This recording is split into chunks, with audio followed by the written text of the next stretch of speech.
आज हम देखेंगे electric potential due to an electric dipole उसकी इक्वेटोरियल पॉइंट पर।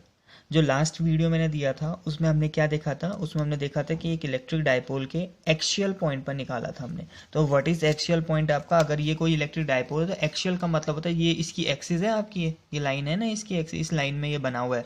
तो इस लाइन के आगे या पीछे वाले पॉइंट्स पर इलेक्ट्रिक फील्ड कितना होगा वो हमने कल देखा था आपका, जैसे यहाँ। तो हमने अब आया इक्वेटोरियल। तो इक्वेटोरियल का मतलब होता है करेक्ट इसके बीच से परपेंडिकुलर पॉइंट जो आते हैं ऊपर को या नीचे को, हो गया। तो यहाँ पर या यहाँ पर आपका, ठीक है। तो ये कुछ है आपका आज का टॉपिक आपका कि वहाँ पर हमें पोटेंशियल आपका निकालना है आपका। तो ये बना दिया मैंने आपका एक इलेक्ट्रिक पोटेंशियल।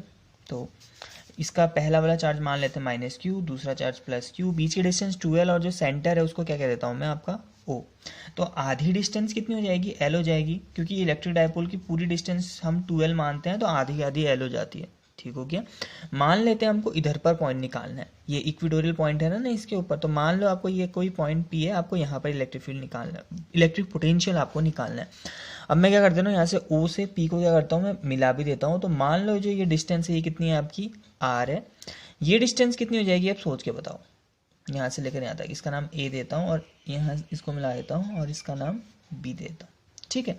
तो A से लेकर P तक की डिस्टेंस कितनी हो जाएगी, देखो अगर हम पाइथागोरस थ्योरम अगर हम लगाएं तो ये तो आपका परपेंडिकुलर है, ये R है ये L है, तो ये कितना हो जाएगा, ये हो जाएगा पाइथागोरस के हिसाब से √r² प्लस L²। सिमिलरली ये भी कितना होगा √r² प्लस L²। तो इतना कुछ आपका हो जाएगा। अब करते हैं हम स्टार्ट आपका पोटेंशियल का एक्सप्रेशन निकालना। तो छोटा सा एक्सप्रेशन है, उतना ज़्यादा इंपॉर्टेंट भी नहीं है पेपर के उससे, लेकिन आता है कभी कभी आपका 2 नंबर में आ जाता है, ठीक है। तो हम लिखते हैं सबसे पहले, तो आप इसके बारे में बताओगे हाँ कि let us consider electric dipole A B of charge minus q and plus q separated by distance 2L and let us consider a point P present at equatorial point at a distance R from O। हो गया, ऐसे आप लिखोगे where electric potential is to be calculated. उसके बाद आप ये काम करोगे, तो पहले हल्का फुल्का लिखना पड़ता है, देन आपको स्टार्ट करना पड़ेगा एक्सप्रेशन, ठीक है। तो यहाँ पर से electric potential at P due to A।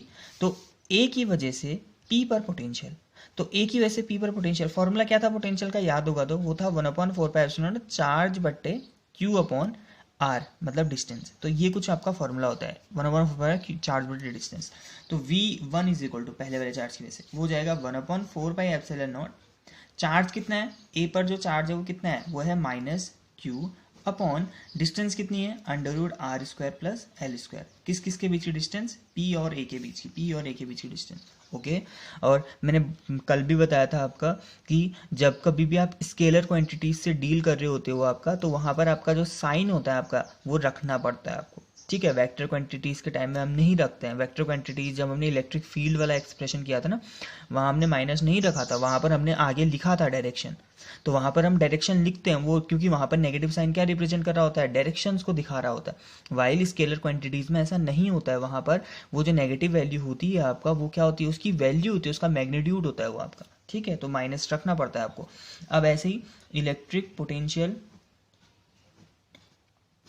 Eight P पर electric potential due to B की वजह से यहाँ पर पोटेंशियल, P पर पोटेंशियल, ओके। तो ये बन जाएगा V2 is equal to 1/4πε0 Q upon A पर चार्ज Q है प्लस Q अपॉन डिस्टेंस यहाँ से लेकर यहाँ तक वो √r² प्लस L², ओके। इतना हो जाएगा आपका। तो V1 भी निकाल दिया, V2, दोनों पोटेंशियल निकाल दिया। अब यहाँ पर टोटल पोटेंशियल निकाल दो।